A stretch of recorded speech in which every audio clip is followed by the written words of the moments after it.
Kom ek vertel jou gou van 'n insident wat gebeur het toe ons kinders nog baie klein was. En ons was ergens heen op pad, ek kan nie meer onthou waarheen nie, maar ek weet die pad was lank. Nou weet ons wat gebeur. Kinders raak verveeld en as hulle verveeld is, dan begin hulle met mekaar stry en weet hulle maak dit regtig onaangenaam vir almal in die kar. Nou doen ek wat ek nou sou gedink het my vaderlike plig is en ek begin vir hulle hele lesing gee van hoe onaanvaarbaar hulle gedrag is, hoe ontevrede ons is en hoe ongelukkig hulle ons maak en wat ek alles van hulle verwag. En skielik hier van agteraf hoor ek een van die kinders sê bla bla bla. Dis of my woorde opraak so in 'n middel van 'n sin. Nou kyk, ons het destyds glad nie enige disrespek van kinders teenoor hulle ouers toegelaat nie, glad nie. En hierdie was totaal en al vreemde gedrag gewees en dis asof ek nou borrels hap en nie weet wat om nou te sê nie.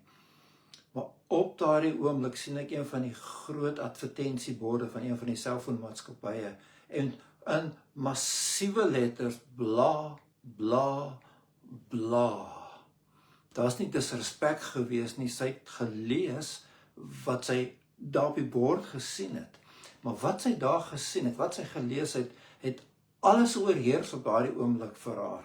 Dit maak nie saak waarmee ek besig was, my woorde was totaal al onbelangrik gewees. Vir haar het daardie 3 woorde absoluut uitgestaan, dis al waaraan sy kon dink. En as ons by Galasiërs 3 kom, nou ek is besig om so 'n bietjie deur die boek Galasiërs te werk en ons het nou die eerste 2 hoofstukke al gekyk so op 'n Sondag aand. Vanaand kyk ek na hoofstuk 3 van Galasiërs. En ons sien is wat Paulus eintlik tref is toe die Galasiërs die evangelie die eerste keer gehoor het. Was dit vir hulle so belangrik, so oorweldigend, wonderlik om die evangelie te hoor. Niks anders het saak gemaak nie. Jy weet, hulle het hulle filosofe gehad van daardie tyd en filosofie was 'n groot ding, so mense sal kom om te kom luister dan na hierdie wysgeere wat al hulle sogenaamde wyshede bekend raak. Niks wat die wysheid van hierdie wêreld kon bring, kon enigsins hulle gedagtes en hulle harte so vasgryp, soos die evangelie, dat Christus vir ons gesterf het aan die kruis en dat God ons red uit sy genade, deur genade alleen, net deur ons geloof. Al wat ons doen, ons aandeel is om te glo. Weet, wat ook al hulle godsdienste, hulle priesters, hulle tempels vir hulle kom offer, was niks in vergelyking met hierdie wonderlike evangelie wat hulle gehoor het nie. En die een sterk sentrale boodskap was die kruisdood van Christus is voldoende vir ons redding. Ja, maar iets onverklaarbaars gebeur en dis vir Paulus onverstaanbaar. Ja, toe Paulus nou eers weg is daar, hy sal weer op reis na 'n ander plek toe. Kom daar 'n klompie Jode aan. Nou dis soort van Joodse gelowiges wat sê ons glo in Christus. Maar Christus is nie genoeg vir ons redding nie. Christus is hy het vir ons gesterf, maar nou moet ons nog steeds onthou, hierdie heidene, hulle moet eintlik soos die Jode word. Hulle moet al die Joodse wette onderhou, al die Ou Testamentiese wette, al die Ou Testamentiese gebruike, mans moet besny word, en wie weet wat hulle alles nog bygevoeg het. Skielik is daar hierdie hoë wettiese goed wat mense nog steeds moet onderhou, sodat God tevrede kan wees met jou. Sonder al hierdie extras kan die Here nooit tevrede wees met jou, en kan jy nooit seker wees van jou redding nie. Dit is jou verantwoordelik om sorgvuldig al hierdie ou wette na te kom. Paulus is so ontstel as hy dit hoor en as hy skryf en hy sê, dis 'n ander evangelie, en die kruis van Jesus maak geen ruimte vir 'n ander evangelie. Daar's nie plek vir 'n ander evangelie nie. Nou kom hy in Galasiërs 3 vers 1, en hy sê, o onverstandige Galasiërs. Nou as hy die woord onverstandig gebruik, en dan beteken hy eintlik, julle is so dom, julle is so onnoosel. Hoe is dit moontlik? Dis wat hy eintlik wil sê, hoe is dit moontlik dat julle so maklik mislei word? Wie het julle betower? Wie het julle getoor om die waarheid nie gehoorsaam te wees nie? Julle voor wie se oë Jesus Christus afgeskilder is as onder julle gekruisig. Hy sê, toe die boodskap van die kruis van Jesus aan julle verkondig is, was dit so realisties vir julle gewees, dit was asof julle Jesus aan die kruis gesien het. As hy 'n woordjie hierso gebruik, Jesus Christus afgeskilder, dan is dit 'n woord wat hulle gebruik het wanneer die Romeinse owerhede nou 'n belangrike kennisgewing uitgereik het, dat hulle nou dit op baie sentrale plekke gaan neerskryf, gaan opplak en almal kon daar gaan en hulle kon dit sien. En vandag as ons nou dink aan hierdie advertensieborde langs die pad, dan is dit wat jy daar sien is belangrik, dit trek jou aandag. Paulus kom en hy sê, dit wat in julle verkondig was so, dit is asof julle dit beleef het. Hoe is dit moontlik dat julle nou weer terugval in 'n godsdiens van wette, van wette wat julle dink julle moet doen om God te behaag? En dan gaan dit nie oor wat die wette is nie, dit gaan oor dat jy glo, jy moet iets byvoeg by Jesus Christus. Nou, Paulus het geen ruimte, geen tyd vir daardie soort ding nie. Hy wil dit baie duidelik maak as hy vir die Galasiërs skryf, jy kan niks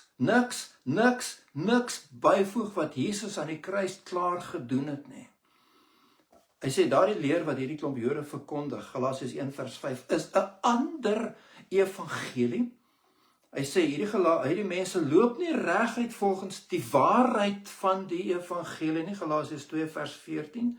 Hy sê, as jy dit aanvaar, dit beteken jy verwerp die genade van die evangelie, die genade van God, Galasiërs 2 vers 21, hoor mooi, jy verwerp, jy draai jou rug op die evangelie, en dat jy vir alle praktiese doeleindes, Galasiërs 5 vers 4, van die genade verval. Jy het niks om op te staan vir jou redding, want jy draai jou rug op Jesus Christus. Redding is deur hom en deur hom alleen, en hy is genoeg. Die oomblik wat jy byvoeg, sê jy, Jesus het nie genoeg gedoen toe hy vir ons gesterf het nie, ek moet ook iets doen. En my werke, en nou is daar altyd iemand wat bereid is om vinnig vir jou te sê wat hulle dink jy moet doen, sodat jy gered kan word. Daar's 'n bekende teoloog, William Hendriksen, hy sê dit vir my so mooi, a Christ supplanted is a Christ supplanted. 'n Christus wat jy moet aanvul, is 'n Christus wat jy vervang het. Paulus sê vir die Galasiërs, uit julle eie ervaring van Jesus Christus en van redding, behoort julle al klaar beter te weet. Hy sê, dit alleen wil ek van julle weet, het julle die Gees ontvang uit die werke van die wet, of uit die prediking van die geloof, Galasiërs 3 vers 2. Is julle gered uit die werke van die wet, wat julle gedoen het, of is julle gered deur te glo? Moes julle eers 'n klomp goed doen, voordat julle kinders van die Here kon word? Of het julle net geglo, en God het jou aanvaar as God het jou sy kind gemaak? Hy sê daar vers 3, is julle so onverstandig? Nadat julle met die Gees begin het, eindig julle nou met die vlees. Jare terug was daar 'n rolprent, Lorenzo's Oil. Nou, maak ons kennis in hierdie rolprent met Augusta O'Down. Nou, sy seun Lorenzo het aan 'n ongeneeslike neurologiese siekte gely. Nou, die verhaal is op die waarheid gebaseer. Hierdie Augusta het begin soek na 'n geneesmiddel vir adrenoleukodystrophy, dis wat die kind mekeer het. Hy was 5 in daardie stadium. Die dokters het vir hom gesê, ons gee jou seun kans tot 10 jaar. Hy is net langer as leef as sy ouderdom van 10 nie. Die pa het nie aanvaar nie, het sy eie navorsing begin doen. Nou op die ouend het hy iets uitgevind wat gelyk het of het werk. Dis 'n mengsel of een of ander ding wat hulle gemaak het van canola olie en olyfolie. En hy wil so graag hê dat die mediese dit moet gebruik, moet probeer ten minste, en hulle wou nie. Die mediese standpunt is dat Augustus se medikasie nie kan werk nie. Hy loop hom vas teen mense wat soveel vooropgestelde idees het, dat hulle nie oop is vir oortuiging nie.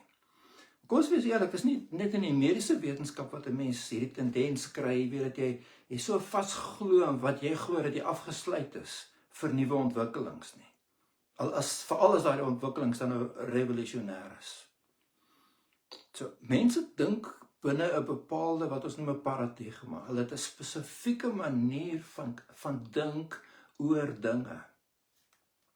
Wat nodig is dat 'n mens in jou lewe hierdie paradigma skuif maak as dit kom by wat jy glo oor jou redding. Dit mag dalk beteken dat jy jou rug moet draai op wat jy geleer is tot nou toe, wat jy geglo het tot nou toe, en dat jy bereid sal wees om die woord van God te aanvaar as die bron van waarheid, as om werklik die woord van die Here te gaan vat die Bybel en gaan kyk en sien self wat sê God. Dit gaan nie oor wat ek vir jou sê nie, dit gaan nie wat jou pastoor, jou dominee, jou priester of wat jy ook al die persoon noem vir jou leer nie. Wat sê God se woord? Die kruis van Jesus vra van 'n mens 'n totale paradigma skuif. Ek dink is die grootste paradigma skuif in die hele wêreld, die evangelie van Jesus. Dat jy sal besef, dis nie hoe getrou jy die gebooie onderhou nie, dis nie jou toewyding aan die Here wat jou meer aanvaarbaar maak vir God nie, dis nie jou gebede nie, dis nie jou trane nie, dis nie jou opofferings ter wille van hom nie, dis nie jou mooi dade nie, dis nie enigiets wat jy dink nou vir God mooi gaan wees, goed genoeg gaan wees nie. Jy begin deur geloof, en geloof is al wat vir God belangrik is. Jy hou vas aan die Here Jesus deur geloof. God kom werk in jou en jy verander. Maar het gaan nie oor al die wettiese goed wat jy hou nie. Jy sien, ons moet 'n keuse maak in ons lewende dag. Nou, baie interessant, ek het nou verlede keer gepraat oor mense wat hierdie ophef maak van, jy moet nou die regte naam van God kry. En hierdie week het daar 2 goed onder my aandag gekom. En ek is nou meer in Suid-Afrika nie, so ek is nie meer so op hoogte met al die ontwikkelings daar nie, maar nou is daar hierdie man wat ook vir jou leer, jy weet dat Jesus se naam het nou op 'n heel unieke manier uitgespreek word, en God se naam het 'n hele nuwe variasie van, so tot nou toe was almal verkeerd geweest. Hy het nou die openbaring van wat nou belangrik is, en as jy nie God se naam gebruik nie, dan is jy verlore. Dis so eenvoudig soos wat dit is. En hy is vermetel genoeg om 'n streep te trek deur die waarheid.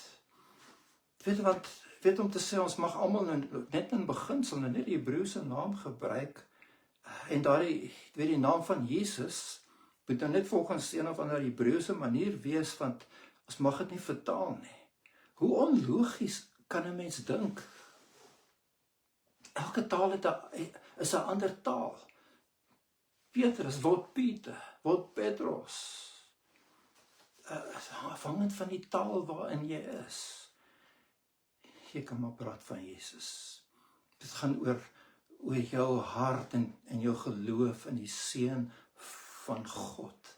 Maar weet jy wat, hierdie mense wat kom en Ou Testamentiese goed, want die klem val op die ouend oor die naam van die Here meer as oor Jesus. Die klem val op wat jy moet doen. Jy moet die Sabbat gaan hou, jy moet al hierdie Ou Testamentiese gebooie hou en al strooi.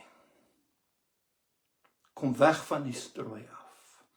Kom weg van die ander evangelie af. Moenie van die genade verval nie. Hou vas aan Jesus Christus. Sien, ons maak 'n keuse. Ek dien God op my manier of op sy manier. Ek dien God, my manier kan dalk wees een of ander persoon op YouTube wat nou my model is en my mentor raak en my geestelike leier raak en allerhande gemors, nonsens vir my leer, of ek bly by die woord van die Here. En as iemand vir jou wil laat glo, weet ek het hierdie openbaring, en weet die res van die kerk het dit nie, niemand anders het dit nie, stap weg, bly weg van 'n valse evangelie.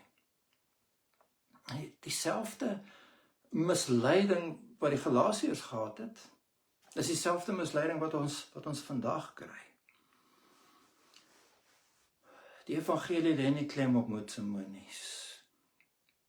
Dis duiwels geïnspireerde misleiding, ek sê dit baie duidelik. As jy nog wil vashou in alles wat jy moet doen, ongeag wat dit is jy besig om te val vir die slenter van die vyand.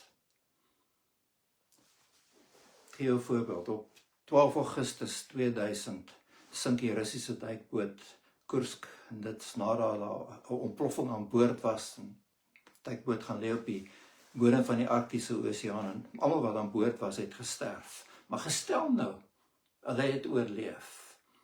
En hulle besluit, die enigste manier hoe ons van hierdie grond af gaan kom, tot bo, is as ons almal hard druk teen die plafon van die duikboot, en dan gaan ons onsself oplig. En ons weet, dis onsinnig, dit kan nie gebeur nie. Dis hoe onsinnig het is om te dink dat jy God kan behaag met jou wette en jou reëls, en die kerk se wette en reëls, en jou profete en valse misleier se reëls en goed wat jy moet doen. Die kruis was die plek waar Jesus alles klaar betaal het. Nou sê Paulus so duidelik Galasiërs 3, want almal wat uit die werke van die wet is onder die vloek. Want daar is geskrywe, vervloek is elkeen wat nie bly in alles wat geskryf is in die boek van die wet, om dit te doen nie. So kom ek vra vir jou, baie eenvoudig. Jy wat dalk so graag die wet wil onderhou, en vir my sê, maar ek voel, ek kan vir die Here wys hoe lief ek vir hom is as ek hierdie doen, en mense sê die goed vir my. Hou jy die wet volkome, perfek, volmaak, want as jy nie 100%, as jy die wet volkome 100% sou kon hou, sou jy gered word. Jy is nie nodig gewees om gered te word nie, want jy sal volmaak wees. Hou jy die wet volkome. As jy dit nie doen en jy probeer daardeur jou redding kry, sê die woord, jy is vervloek. Vervloek is elkeen wat nie bly in alles wat geskryf is in die boek van die wet om dit te doen nie. En dat niemand deur die wet by God geregverdig word nie, is duidelik. Want die regverdige sal uit die geloof lewe. Net die regverdige sal uit die geloof lewe en al die ander goed wat hy dan nog moet doen nie. Maar die wet is nie uit die geloof nie, maar die mens wat hierdie dinge doen in die wet, hy sal daardeur lewe. Wat ons weet nie kan gebeur nie. Christus het ons losgekoop van die vloek van die wet deur vir ons 'n vloek te word, soos geskrywe is, vervloek is elkeen wat aan 'n hout hang, sodat die seun van Abraham na die heidene kan kom in Christus Jesus, en dat ons die belofte van die Gees deur die geloof kan ontvang. Fokus op die absoluut voltooide werk van Jesus Christus. As ons hier so lees, Christus het ons losgekoop. Daar in vers 13 van Galasiërs 3, in die grondtaal vir losgekoop, is dieselfde woord wat hulle sou gebruik het as jy 'n slaaf gaan koop. Nou net soos as jy winkel toe gaan vandag en jy koop iets, aan wie behoort dit? Behoort aan jou. Nie by ons tyd. Daardie tyd kon jy 'n mens gaan koop, 'n slaaf gaan koop, en die slaaf behoort aan jou. Die prys wat jy betaal het is genoem die losprys. Jy het hom losgekoop. Die woord sê Christus het sy bloed vir ons gegee om ons los te koop van die vloek wat op ons sou rus deur die wet. Openbaring 5 vers 9. U het ons vir God met u bloed gekoop uit elke stam en taal en volk en nasie. Hierdie versie trek 'n streep deur die persoon wat vir my wil kom vertel, net sekere mense kan gered word uit sekere bevolkingsgroepe. En of dit nou een of ander bloedlyn is wat trek hier deur die Britse ryk, nog van die 10 stamme ryk, soos wat party mense wil glo, en of dit net die Afrikaner is, soos party mense wil glo, of enige ander mens. En die woord sê, u het ons met u bloed gekoop, losgekoop, uit elke stam en taal en volk en nasie. 1 Petrus 1 vers 18 en 19, omdat julle weet dat julle nie deur verganklike dinge silwer of goud losgekoop is uit julle ydelle lewenswandel wat deur die Vaders oorgelewer is nie, maar deur die kosbare bloed van Christus, soos van 'n lam sonder gebrek en vlekkeloos. Ons behoort aan hom. Christus het vir ons gesterf, eens en vir altyd alles gedoen wat nodig is om gered te word. Christus het nie net aan 'n kruis gesterf nie. Hy het die vloek gedra wat ek en jy moes dra. Hy het ons plek ingeneem, hy het die straf gedra, die losprys betaal, hy het alles voltooi. Mag jy daar sê nou, wat beteken dit nou vir my? Ek aanvaar al hier en ek glo in Jesus Christus. Wat beteken dit vir my? Wat beteken dit vir jou môre? Wanneer jy iets doen, kom ons sê, jy verloor jou meer, en jy weet is verkeerd, nou voel jy sleg daaroor, want dit is nie hoe jy wil leef nie, en in jou hart, weet jy, die Heilige Gees vir jou die begeerte gegee om God in alles te verheerlik. Jy voel skaam voor die Here en jy voel teleurgesteld in jouself, en nou moet jy God om vergifnis vra. Maar jy het nie die vrymoedigheid om dit te doen. Jy vra jouself af, is ek regtig gered? Die skuldgevoelens vreet aan jou, en misbruik die duiwel die begeerte in jou hart om God te verheerlik teen jou, en jou skuldgevoelens hou jou weg van die Here. Die vraag is, hoe lank gaan die skuldgevoelens jou gemoed verdonker? Gaan jy toelaat dat jou skuldgevoelens jou gemoed verdonker? Die antwoord is so eenvoudig, dit lê opgesluit in die evangelie van God se genade. God spreek jou vry, nie omdat jy nooit sondig nie, maar omdat Jesus jou straf gedra het. Jesus se geregtigheid word mos jou toegereken. So leef daaraan. Begin vir jouself die evangelie verkondig. Preek vir jouself. Preek vir jouself dat jou heiligheid nie berus op jou vermoëns wat jy alles probeer net. Jou heiligheid voor God berus op wat Christus aan die kruis gedoen het. As ons maar net die krag van die kruis van Jesus kan snap. Klompie jare gelede steel mense 'n bronskruis uit die Calvary begrafplaas in Little Rock in Arkansas in die VSA. Die kruis is daar geplaas deur 'n Romeinse priester in 1913 en destyds was dit so $10,000 werd. Die polisie meen dat die diewe wat hierdie kruis gesteel het, so $450 daarvoor sou kry, en dis nadat hulle dit stukkend gekap het en as skrootmetaal dan nou verkoop het. Hulle het nie die waarde van die kruis verstaan nie. Dit is net skrootmetaal. Weet jy, vandag, dit gaan nie vir ons, vir my en vir jou, of ons die waarde van 'n aardse materiële kruis sien nie. Dit gaan oor wat Christus aan die kruis bereik het. Die namaaksel van kruisies het geen waarde, geen geestelike waarde nie. As jy dink 'n kruisie om jou nek, of 'n kruisie teen jou muur, of 'n kruisie ergens wat jy dra, het soort van krag om jou te beskerm, dan is jy alweer met afgoderry besig. Die kruis kan hoogstens vir jou herinner wat Christus gedoen het aan die kruis waarop hy eens en vir altyd gesterf het. Maar glo jy dat dit voldoende is vir jou redding? Of probeer jy nog God se guns verdien? Die evangelie roep vir jou om vandag op te hou bou aan jou eie geregtigheid en volkome te rus in die voltooide werk van Jesus Christus eens en vir altyd op die kruis. En ek nooi jou om dit vas te gryp en vas te hou aan die evangelie van God se genade. En so vra ek, Here, dat U deur die Gees ons harte oopmaak vir die waarheid en ons harte toesluit vir die vervalste evangelie. Mag ons vashou aan U, Here Jesus, elke dag deur ons geloof in U. Mag ons leef in 'n dankbaarheid op grond van U genade. Mag ons U krag wat werk in ons ervaar. Mag ons leef tot U eer. Mag ons leef uit geloof elke dag. Amen. Baie dankie dat jy saam geluister het. Mag die genade van ons Here Jesus Christus met jou wees.